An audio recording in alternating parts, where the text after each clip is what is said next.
Bapak Ibu, kita sudah membahas tentang jaminan pengampunan dosa, jaminan kepastian keselamatan di dalam Yesus, jaminan penyertaan Tuhan. Dan sekarang kita membahas tentang jaminan diberkati Tuhan. Berkat Tuhan itu sangat banyak, Bapak Ibu. Tetapi dalam ayat-ayat ini berkali-kali disebutkan tentang berkat. Nah, yang perlu kita tahu, kitab Ulangan itu dalam bahasa Ibrani disebut Eleh Hade Barim gitu. Itu kalau bahasa Indonesia begini ya. Eleh Hade Barim. Ingat kata im itu plural, jamak. Jadi artinya inilah kata-kata Tuhan. Nah, kata-kata Tuhan itu firman. Firman yang tidak hanya disampaikan sekali. Makanya di dalam pendahuluan itu menurut kitab orang Ibrani itu disebut Misneh HaTorah. HaTorah itu artinya Torat. Misneh itu artinya diulangi lagi gitu. Jadi kitab Torat yang sudah diberikan oleh Tuhan itu diulangi lagi, diberikan lagi, disampaikan lagi. Karena apa? Karena Tuhan ingin kita mengerti firman yang disampaikan Tuhan sehingga kita bisa melakukan. Oleh karena itu kalau kita perhatikan Ulangan 28 ayat 1 sampai 6, di situ paling tidak ada 5 pelajaran tentang jaminan diberkati Tuhan. Artinya Tuhan itu menjamin bahwa orang percaya itu pasti diberkati. Kita akan lihat satu persatu. Yang pertama ayat 1.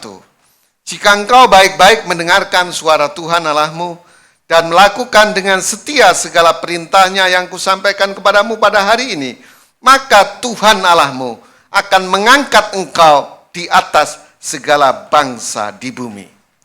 Jadi Bapak Ibu, ini Tuhan memberkati dengan cara Ia mengangkat umatnya di atas segala bangsa di bumi. Diangkat. Apa artinya? Bapak Ibu harus tahu latar belakangnya di kitab Ulangan. Mengulangi kitab Taurat yang dari Kejadian sampai Keluaran. Dan Keluaran kita lihat nanti ada imamat, ada bilangan, baru Ulangan. Nah, dalam kitab Keluaran menceritakan bangsa Israel dulu diperbudak. Nah, ketika budak ini diangkat menjadi bangsa merdeka. Karena kalau nggak diangkat Tuhan, dia tetap budak. Jadi dari seorang budak menjadi orang merdeka. Dari orang asing yang terbuang, dia menjadi umat pilihan Tuhan. Itu luar biasa. Dan kita tahu dari kehancuran bangsa Israel menjadi bangsa yang sangat maju luar biasa. Saya kasih contoh sederhana Bapak Ibu.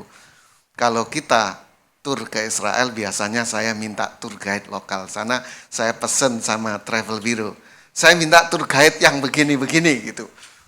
Dan itu kebanyakan, saudara, karena saya yakin kita lebih nyaman berbahasa Indonesia dari bahasa Inggris gitu. Walaupun sebagian besar bisa bahasa Inggris. Tapi saya minta tour guide lokal itu bahasa Indonesia. Supaya kita clear. Nggak salah pengertian menafsirkan bahasa Inggris. Terus saya tanya sama tour guide lokal di Israel itu. Anda belajar bahasa Indonesia di mana gitu? Dia bilang di Indonesia. Berapa lama waktunya? 2 minggu. 2 minggu fase. Fase. Terus akhirnya kita masuk negara lain, misalnya Yordania atau Mesir. Mereka juga bahasa Indonesia. Saya tanya, Anda belajar bahasa Indonesia di mana? Di Indonesia. Berapa lama? 3 bulan. Bapak Ibu, orang Yahudi bisa hanya 2 minggu, orang lain 3 bulan. Itu yang namanya diangkat. Lebih unggul daripada yang lain. Dan itu memang benar. Menjadi negara yang maju. Bapak Ibu tahu, dalam perpolitikan dunia, kenapa Israel selalu dibela oleh Amerika? Atau kenapa Amerika selalu membela Israel? Ternyata Bapak Ibu, anggota parlemen Amerika itu banyak orang Yahudi. Dan orang-orang pengusaha yang terkenal, yang berhasil, yang pegang uang paling banyak itu orang Yahudi. Tentu punya pengaruh. Dan Amerika terkejut ketika dia mengirimkan pesawat-pesawat yang canggih. Tiba-tiba Israel kok punya pesawat super canggih gitu. Rupanya Israel bisa memodifikasi itu. Alat canggih menjadi super canggih, luar biasa. Contoh yang paling sederhana Bapak Ibu, salah satu aksesoris yang dijual di Israel itu ada pasir, hanya 1 botol penisilin dengan air sungai Yordan. 1 botol penisilin digabung dengan olive oil. 1 botol penisilin itu digabung jadi 1. Dan Bapak Ibu tahu air sungai kemudian pasir itu tanahnya Israel itu pasir. Dengan olive oil yang hanya berapa mili itu, berarti jadi 3 botol, ya kan? Itu harganya $12. Coba seandainya Indonesia bisa jual air sungai Kapuas, ya. Wah kaya banget kita gitu. Itu karena Tuhan berfirman, aku akan memberkati engkau dengan cara mengangkat engkau dari budak menjadi bangsa yang merdeka, dari bangsa yang hancur menjadi bangsa yang maju, dari bangsa yang terasing menjadi umat pilihan Tuhan. Itu luar biasa. Saya sangat yakin Bapak Ibu ketika kita benar-benar di sini disebutkan ada 1 syarat yang harus kita penuhi. Ya, di situ dikatakan jika engkau baik-baik mendengarkan suara Tuhan Allahmu dan melakukan dengan setia segala perintahnya, maka janji itu akan digenapi. Saya sendiri terharu Bapak Ibu, saya dulu menggembalakan domba setiap hari di hutan. Saya sekolah tidak pakai sepatu sampai SMP. Saya jalan 7 kilo, pulang pergi tiap hari 14 kilo. Selama 3 tahun. Karena desa saya tidak ada SMP. Jadi harus ke kota kecamatan. Itu tiap hari jalan. Tapi kemudian ketika saya bertobat Bapak Ibu, saya bisa sekolah, terus bisa sampai ambil S3, itu ajaib bagi saya. Terus Bapak Ibu, saya jadi dosen di UGI, saya pendeta tapi saya ngajar orang umum. Karena saya ngajar 2 fakultas, ya. Fakultas Sastra Inggris dan FKIP itu. FKIP itu Fakultas Ilmu Keguruan dan Pendidikan. Saya pikir ajaib banget ada pendeta ngajar di sekolah umum.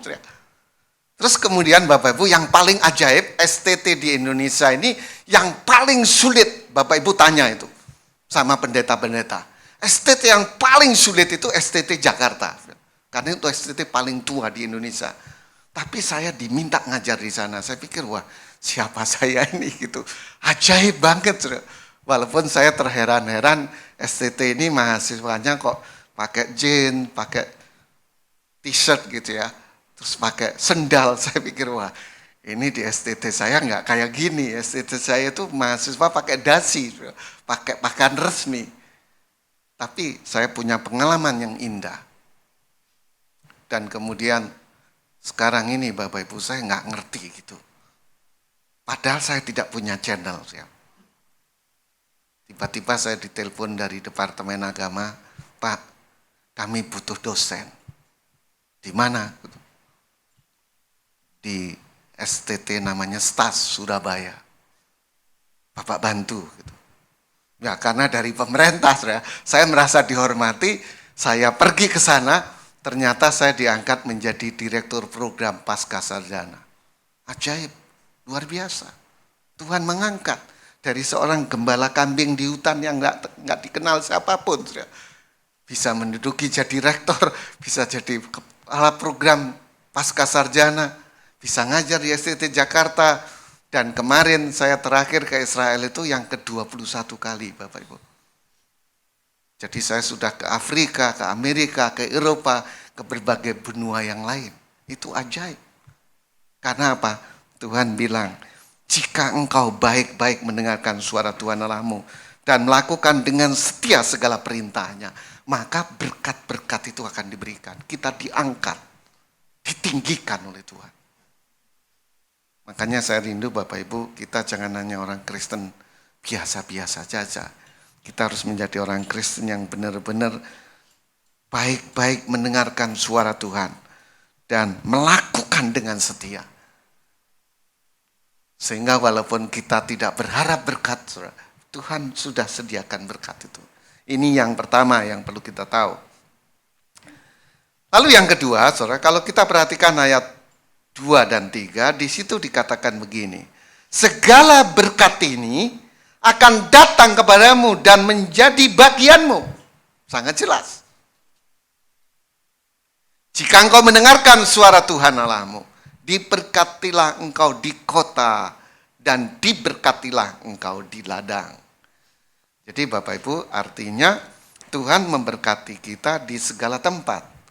Baik di kota maupun di ladang Tuhan memberkati. Itu luar biasa. Karena firman Tuhan mengatakan diberkatilah engkau di kota dan diberkatilah engkau di ladang.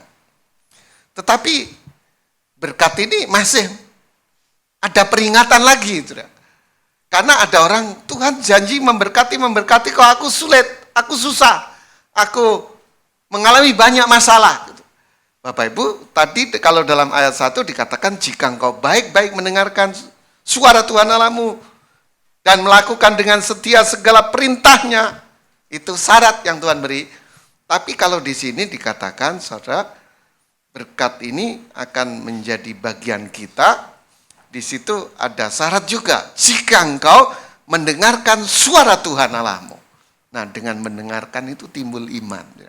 Bapak Ibu ingat Roma 10 ayat 17, iman timbul dari pendengaran akan firman Kristus. Gitu. Memang kita harus dengarkan firman.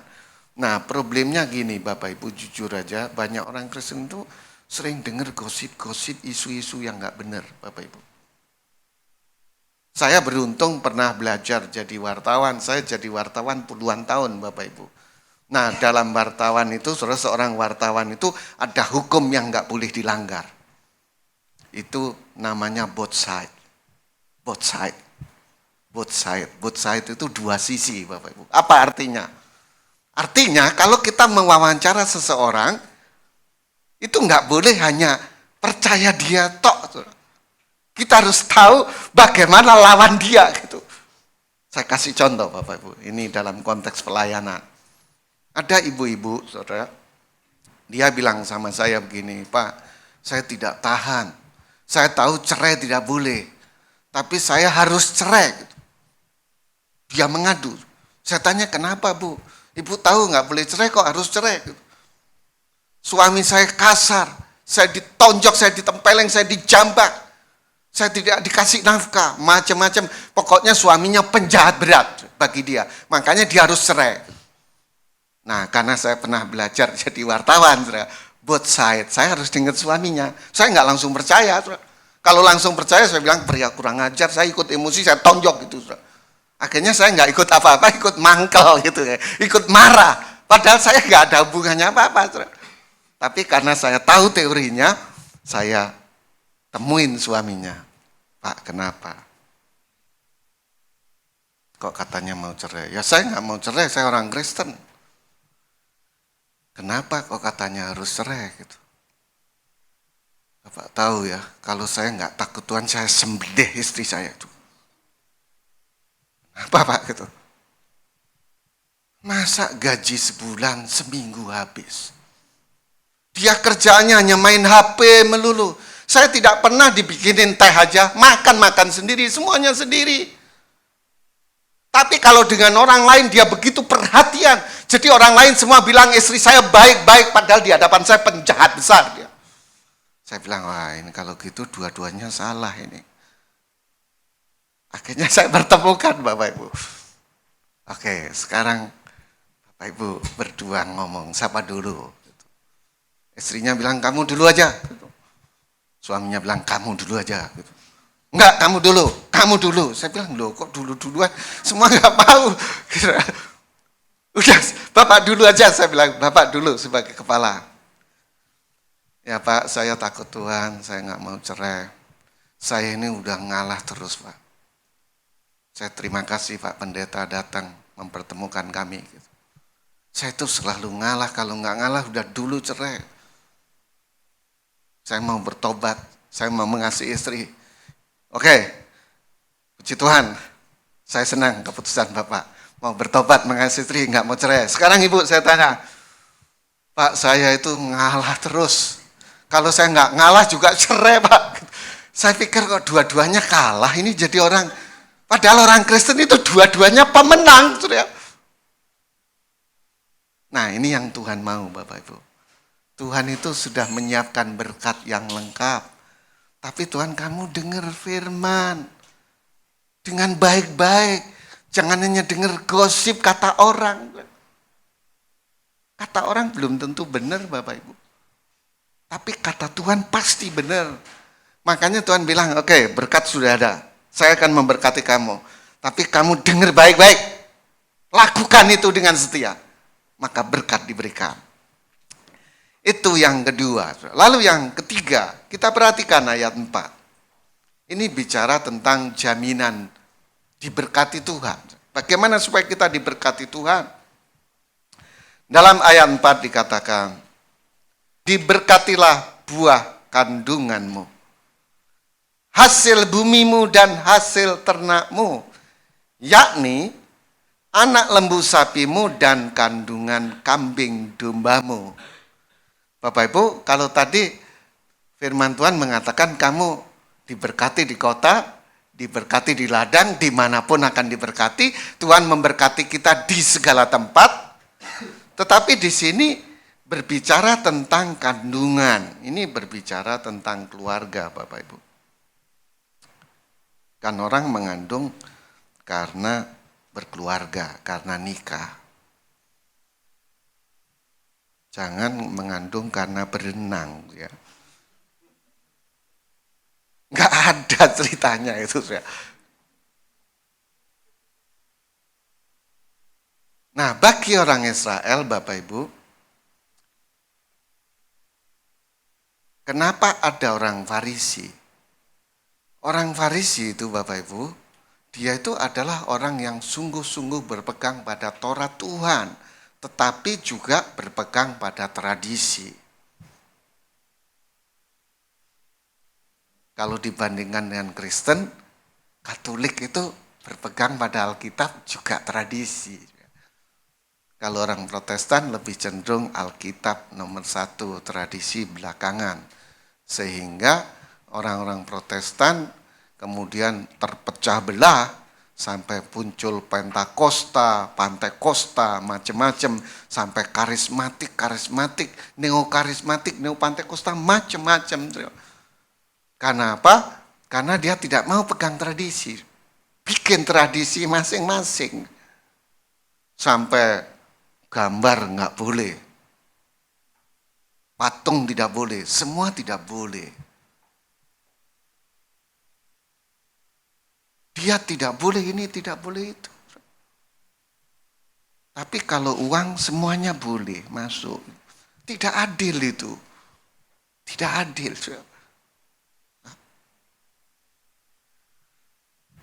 Nah, orang Farisi dia pegang tradisi. Menurut tradisi orang Yahudi, kalau orang nikah tidak mengandung, boleh kawin lagi. Boleh kawin lagi. Makanya Bapak Ibu ingat kisah Abraham. Abraham itu bapak orang beriman. Tapi ketika nikah dengan Sarah dan tidak punya anak, Sarah mengizinkan ambil Hagar. Itu tradisi.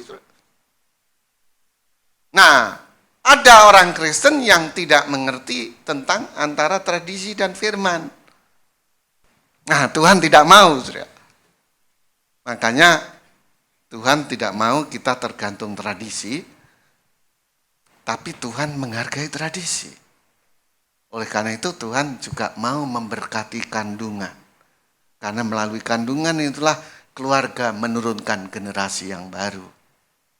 Dan yang menarik Bapak Ibu, pria itu walaupun kuat tidak pernah dipercaya Tuhan untuk mengandung.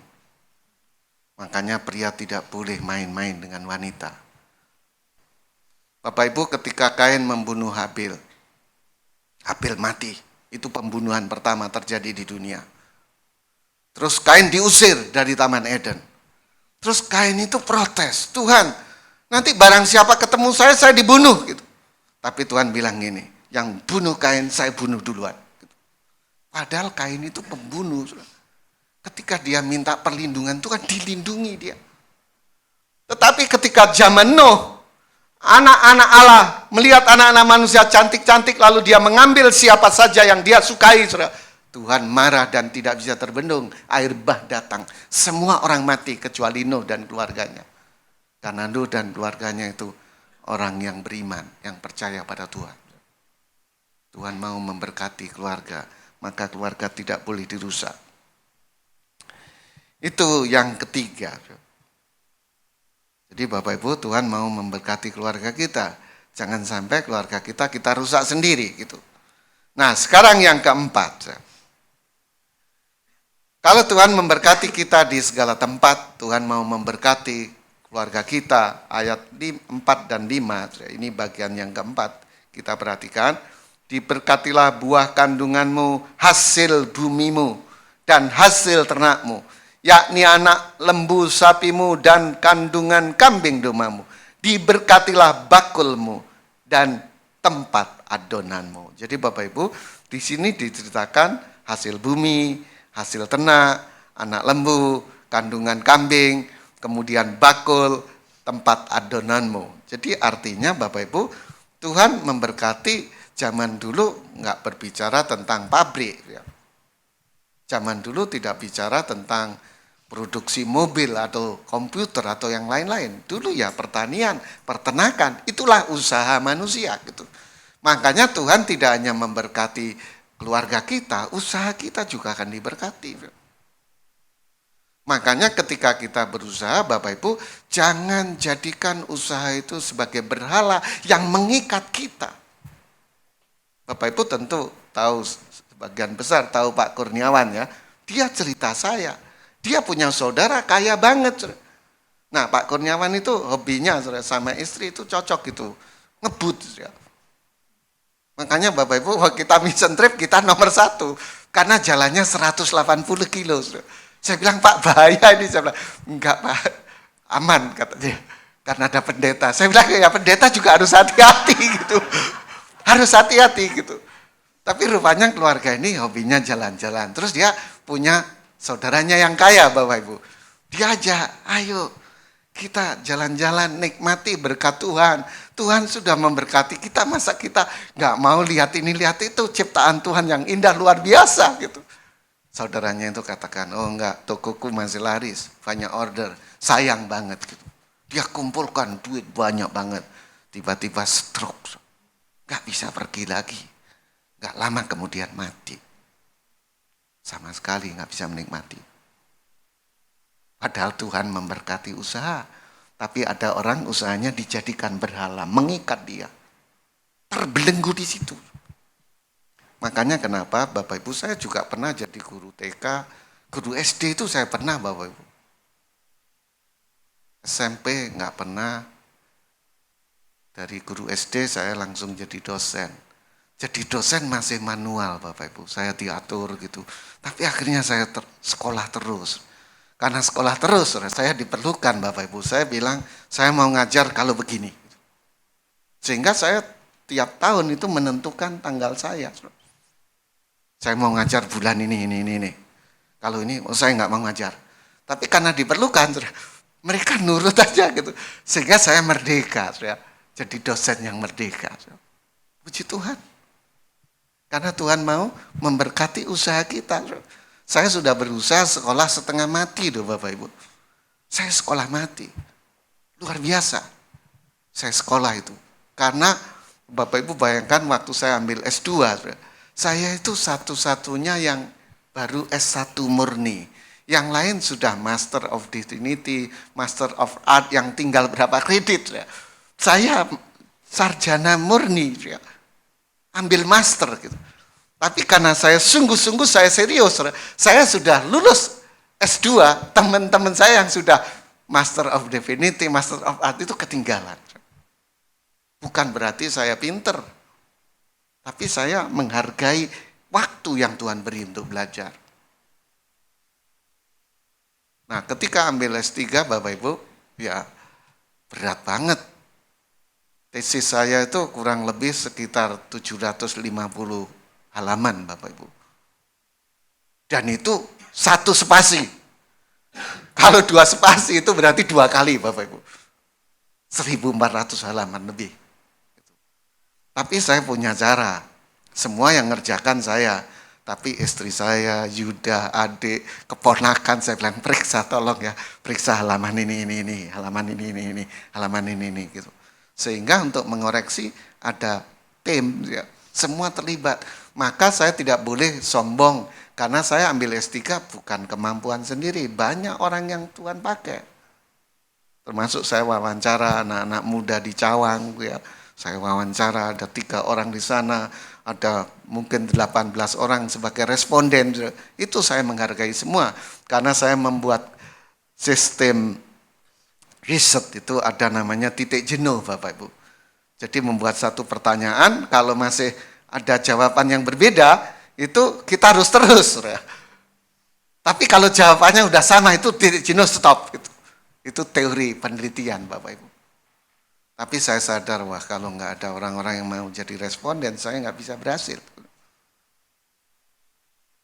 Tapi Tuhan bilang, aku akan memberkati usahamu. Kalau kamu sungguh-sungguh mendengarkan suara Tuhan dan melakukannya itu. Jadi kalau kita gagal-gagal Bapak Ibu, ya mungkin kita kurang sungguh-sungguh memperhatikan apa yang Tuhan katakan.